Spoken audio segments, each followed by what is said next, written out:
Hello viewers. तो जैसा कि आपने थंबनेल में देखा, आज हम लोग हायर ट्रिग्नोमेट्री का लेक्चर नंबर 1 कर रहे हैं। और जब हम बात करते हैं हायर ट्रिग्नोमेट्री का, तो सबसे पहला टॉपिक जो हमारे सामने आता है वो है डी मोइवर्स थ्योरम। इस थ्योरम को प्रूफ करने के लिए एग्ज़ाम में 15 नंबर दिए जाते हैं। तो चलिए इसे सीखते हैं कि इसे कैसे प्रूफ करना है। ठीक है। तो द डी ब्रोग मोइवर्स थ्योरम ये कहता है, सबसे पहले इसके लिए हमें स्टेटमेंट इसका लिखना होगा। तो हम इसके लिए स्टेटमेंट लिख लेते हैं। ये जो थ्योरम है इसका स्टेटमेंट ये कहता है कि अगर if and be a positive और निगेटिव इंटीजर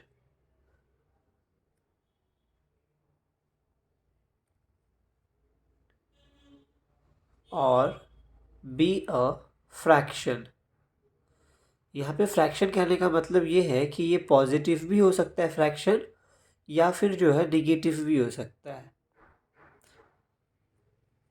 अगर and if and be a positive और निगेटिव इंटीजर, अगर एक एंड इंटीजर है, चाहे वो पॉजिटिव हो या निगेटिव, या फिर एक फ्रैक्शन है जो कि पॉजिटिव और निगेटिव दोनों हो सकता है, तब तब डी ब्रॉगली ने कहा था कि cos theta plus iota sine theta का जो पावर है, ये पावर एन अगर होगा, तो इसको जब हम सॉल्व करेंगे ना, तो ये हमें मिलेगा cos n theta plus iota sine n theta. यानी कि जो पावर में एन है, वो पावर का एन जाके थीटा के साथ मिल जाएगा, यानी कि वो एंगल में आ जाएगा। तो हमें यही प्रूफ करना होता है डी मोइवर्स थ्योरम में कि क्या ये बात सही है कि जब हम cos theta plus iota sine theta के पावर में एन रखते हैं, और एन अगर पॉजिटिव हो, कोई नंबर निगेटिव हो, या फिर कोई फ्रैक्शन ही क्यों ना हो, क्या ये सही है कि जब हम इसको फ्रैक्शन इसके पावर में रखते हैं, cos theta plus iota sine theta के पावर में रखते हैं, तो क्या ये हमारा result cos and theta plus iota sign and theta में आता है? तो इसको प्रूव करने के लिए हम कुछ केसेस देखते हैं। ठीक है। सबसे पहले हम प्रूफ कर रहे हैं केस फर्स्ट को।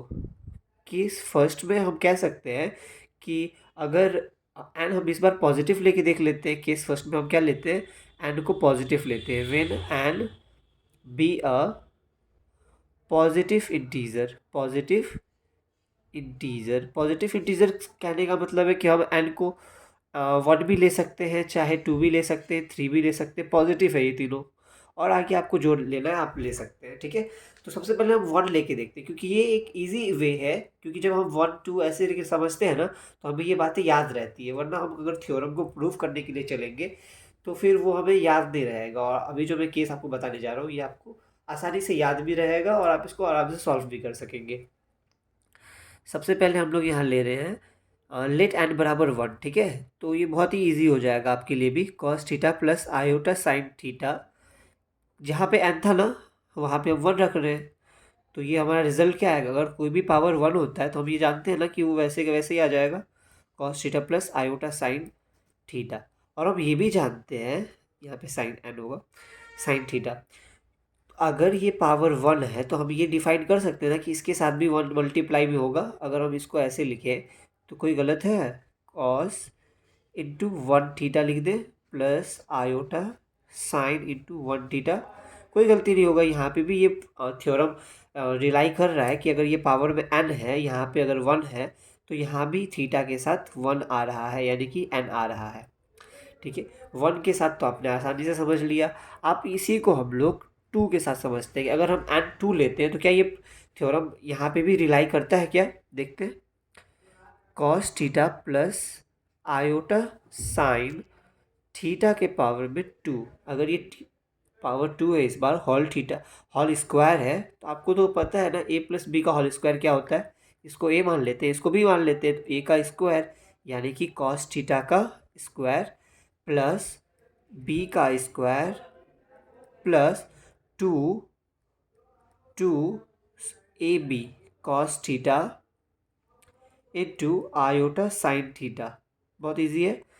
तो यहाँ पे ये तो वैसे का वैसा ही रहेगा, आयोटा साइन थीटा का होल स्क्वायर, ये बन जाएगा cos square theta plus iota, यहाँ पे आप गलत मत कर लीजिएगा, ये आयोटा अलग एक एलिमेंट है, इसको भी हमें स्क्वायर करना होगा। तो iota square sine square theta plus 2, इसको हम ऐसे लिख सकते हैं क्या, sine theta into cos theta, क्योंकि ये मल्टीप्लाई में तो हम कुछ भी कर सकते हैं, मतलब उल्टा पुल्टा लिख ही सकते हैं। तो हम इसको 2 के साथ आयोटा रख लेते हैं और इसको क्या कर लेते हैं, साइन इंटू थीटा कर, sine theta into cos theta कर लेते हैं। यहाँ तक आप समझ रहे होंगे बातों को। अब इसके आगे हम क्या करते हैं, इसके आगे हम इसको और सॉल्व करते हैं। कॉस स्क्वायर थीटा को कॉस स्क्वायर थीटा रखने रहने देते हैं। आयोटा स्क्वायर की वैल्यू, हम लोग जब इमेजिनरी नंबर पढ़ते हैं तो हमें पता होती है कि आयोटा स्क्वायर की वैल्यू क्या होगी, -1। तो यहाँ पे अगर -1 होगा तो -1 से साइन स्क्वायर थीटा मल्टीप्लाई हो रहा है, तो यहाँ पे हो जाएगा माइनस साइन स्क्वायर थीटा। आप ये समझिए कि आयोटा स्क्वायर बराबर -1, यहाँ पे अगर -1 होगा और इसको मल्टीप्लाई करेंगे साइन स्क्वायर थीटा से, तो वो साइन स्क्वायर थीटा ही होगा और ये होगा माइनस में। समझ गए। अब इसके आगे प्लस करते हैं, 2 iota sine theta into cos theta. 2 iota को हम एक और तरीके से लिख सकते हैं, आयोटा 2 लिख दें, कोई दिक्कत, कोई दिक्कत नहीं, क्योंकि ये दोनों मल्टीप्लाई में है। Iota 2 sine theta into cos theta. और ऐसा मैं क्यों कर रहा हूँ अभी मैं आपको बताता हूँ। क्योंकि जब हम 12th में थे तो हमने एक बहुत ही फेमस फार्मूला याद किया हुआ था कि cos 2a is equal to cos square A minus sine square A. याद है ना आपको ये फार्मूला। और एक साथ इसके साथ एक और फार्मूला याद किया हुआ था हमने कि sign 2a is equal to, आप लोग बताइए कमेंट सेक्शन में क्या होगा, 2 sign A into cos A. बहुत बढ़िया। तो आज ये फार्मूला हमें काम आ रहा है। हम यहाँ क्या करेंगे, cos square theta minus sine square theta को cos square A minus sine square ए की जगह पे रखेंगे, तो ये हमारा क्या मिलेगा, ये मिलेगा हमें कॉस 2a यानी कि कॉस 2 थीटा। समझ गए।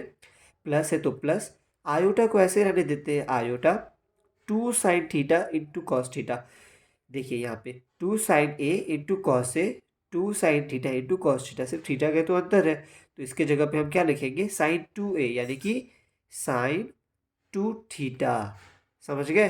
तो देखिए हमारा थ्योरम यहाँ पे प्रूफ हो रहा है कि cos theta plus iota sine theta का अगर हम होल स्क्वायर कर दें, एंड की जगह पे 2 रख दें, तो भी ये जो है cos 2 theta plus iota sine 2 theta, यानी कि ये एन एंगल में जाके जुड़ रहा है, यानी कि ये थ्योरम यहाँ पे भी स्टे कर रहा है। अगर आप प्रूफ करना चाहें तो आप N3 लेके प्रूफ कर सकते हैं, N4 लेके, कुछ भी लेके प्रूफ किया जा सकता है। आप एक बार इसका फ़ोटो ले लीजिए, स्क्रीनशॉट ले लीजिए। अगर आपको इसमें कुछ समझ में नहीं आए तो आप मेरे को कमेंट कर सकते हैं, ठीक है।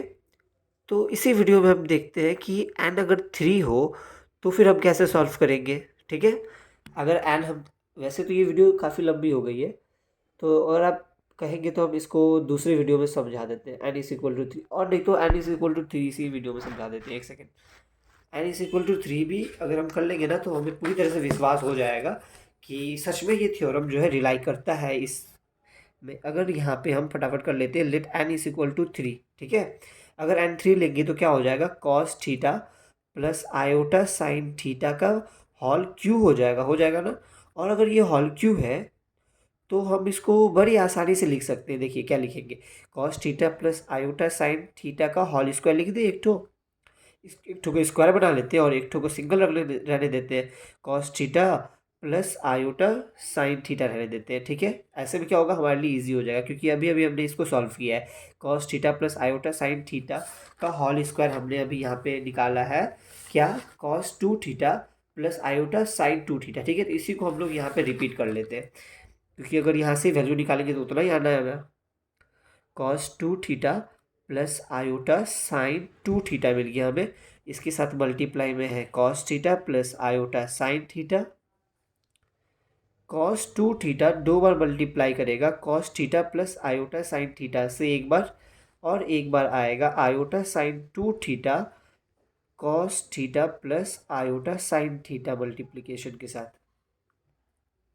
तो उसके बाद ये हो जाएगा कॉस, एक बार 2 थीटा को मल्टीप्लाई करेंगे कॉस थीटा के साथ, और एक बार प्लस करेंगे कॉस 2 थीटा। यहाँ पे मैं सिंपल मल्टीप्लिकेशन कर रहा हूँ, इससे पहले मैंने इसको मल्टीप्लाई किया, फिर इसी से मैंने इसको मल्टीप्लाई किया, और यहाँ पे मैं लिखने जा रहा हूँ, ठीक है। Cos 2 theta into iota sine theta हो गया, ठीक है। अब ये तो हो गया। अब इसी के साथ हम लोग यहाँ पे भी सेम प्रोसेस करेंगे। तो यहाँ पे स्पेस थोड़ा कम बचेगा, मैं यहाँ पे कर लेता हूँ iota sine to theta into cos theta plus, देखिए यहाँ पे आयोटा साइन टू थीटा, यहाँ पे भी iota sine theta. Iota iota तो मिला सकते हैं, iota square sine to theta into sine theta हो गया। आयोटा स्क्वायर की वैल्यू पीछे मैं अभी बताया था -1 होता है। चलिए sign to theta into cos theta यहाँ पे हो गया। यहाँ पे देखिए, यहाँ पे भी आयोटा मिला हमें और यहाँ पे भी आयोटा मिला है ना। तो हम क्या करते हैं, इन दोनों से आयोटा ले लेते हैं, यानी कि कॉमन ले लेते हैं। ये हो जाएगा हमारा प्लस आयोटा। तो इसमें क्या बचेगा, cos two theta into sine theta. और इसमें क्या बचेगा, इसमें बचेगा sign to theta into cos theta. समझ रहे हैं ना। तो ये प्लस है और ये अगर माइनस बन जाएगा, ये आयोटा स्क्वायर की वैल्यू -1, तो यहाँ पे हो जाएगा minus sign to theta into sine theta. ठीक है। अब इसके आगे हम करेंगे cos two theta. Cos two theta को ऐसे ही रहने देते हैं, ठीक है। Cos two theta into cos theta, ठीक है। इस माइनस वाले को पहले लिख लेते हैं, प्लस वाले को बाद में लिख लेते हैं। इससे क्या होगा, हमारा एक फार्मूला बन रहा है यहाँ से, sign to theta into sine theta. ठीक है। आपको कुछ याद आया है इसको देख के, बताइए, याद आया तो। हाँ जी, ये फार्मूला है कॉस ए प्लस बी का। क्लास 12th में हमने फार्मूला पढ़ा हुआ था, cos a plus b is equal to cos A into cos b minus sine A into sine b. ये सब 12th की चीज़ें हैं, तो ये सब आपको पता ही होगा। तो हम क्या करेंगे इसके बदले में, चलिए इसको पहले कंटिन्यू करते हैं। ये तो हमने कर दिया, यहाँ पे और भी चीज़ बचा है ना हमारे पास। तो ये प्लस है, आयोटा है, और यहाँ पे देखिए एक और फार्मूला फॉर्म कर रहे हैं। अगर हम इसको पहले लिख लिए, इसको बाद में लिखे, तो एक और फार्मूला हमारा बन जाएगा। ये क्या बनेगा, ये बनेगा हमारा sign to theta into cos theta plus plus cos two theta into sine theta. अरे वाह, ये भी फार्मूला बन रहा है। ये किस चीज़ का फार्मूला बना, ये फार्मूला बना हमारा साइन ए प्लस बी का। साइन ए प्लस बी का फार्मूला होता है साइन ए into cos B plus cos ए इंटू साइन बी। लिख दूँ क्या, चलिए लिख देते हैं। साइन ए into cos B plus cos ए इंटू साइन बी हो गया। तो इसके जगह पे हम कॉस ए प्लस बी लिख सकते हैं ना। तो कॉस ए की जगह पे टू थीटा है, प्लस बी की जगह पे थीटा है, हो गया। प्लस, अब देखिए आयोटा तो आयोटा ही रहने वाला है, इसके जगह पे क्या होगा, sign to theta plus theta हो गया। तो ये हो जाएगा cos three theta plus iota sine three theta. तो ये हो जाएगा हमारा cos three theta plus iota sine three theta. देखिए क्वेश्चन हमने कहाँ से स्टार्ट किया था, cos theta plus iota, cos theta plus iota theta का होल क्यू से, जो कि रिजल्ट हमें क्या मिलना चाहिए था, ड्यू मोइवर्स थ्योरम से। ये जो है ये हमारा एंगल में आना चाहिए था, जो कि cos three theta plus iota sine three theta होना चाहिए था। ठीक है, यही हमें प्रूफ करना था ना, यही हमें लाना चाहिए था, अगर ये थ्योरम प्रूफ मतलब सही होता तो। और हमारा क्या आया है, cos three theta plus iota sine theta, यानी कि ये थ्योरम बिल्कुल सही है। किसके लिए, तो ये अभी हमारा पॉजिटिव के लिए हमने प्रूफ कर लिया पूरी तरीक़ा से। तीन तीन इंटीजर लेके, तीन पॉजिटिव इंटीजर लेके हमने ये प्रूफ कर लिया कि अगर कोई एन इंटीजर पॉजिटिव हो तो ये डी मोइवर्स थ्योरम जो है इसको स्टेट कर रही है, प्रूफ कर रही है। ठीक है। तो नेक्स्ट वीडियो में हम देखेंगे कि अगर ये निगेटिव हो तब क्या होगा। ठीक है, निगेटिव में ये प्रूफ करता है या नहीं, बिल्कुल करेगा, क्योंकि जब दिया है मैथमेटिशियन ने तो बिल्कुल प्रूफ करेगा, लेकिन इसे प्रूफ करना हमें सीखना है। तो आशा करता हूँ कि आपने ये सीखा होगा। आप चाहे तो इसका स्क्रीनशॉट ले सकते हैं। हम मिलेंगे नेक्स्ट वीडियो में, तब तक के लिए बाय बाय।